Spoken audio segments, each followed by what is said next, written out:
ఇడ్లీ పిండితో ఎలా వేసుకోవాలో చూద్దాం. ఇడ్లీ పిండి ఎలా తయారు చేయాలో మేము ఛానల్లో పెట్టాం, డిస్క్రిప్షన్లో ఒకసారి చూడండి. స్టవ్ పై పాన్ పెట్టి పాన్ బాగా వేడవనివ్వండి.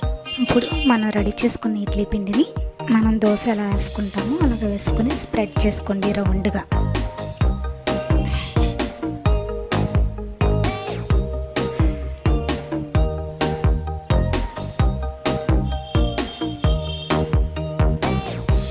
ఇప్పుడు ఇడ్లీ కాకుండా ఇలా వెరైటీస్ చేస్తే పిల్లలు కొద్దిగా ఇష్టంగా తింటారు.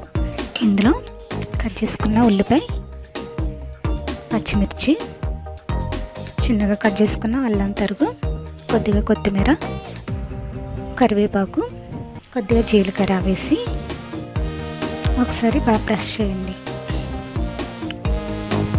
స్టవ్ని సన్నని మంట మీద ఈ తడి మొత్తం పోయే వరకు ఉండండి. అప్పుడే ఆయిల్ వేయకుండా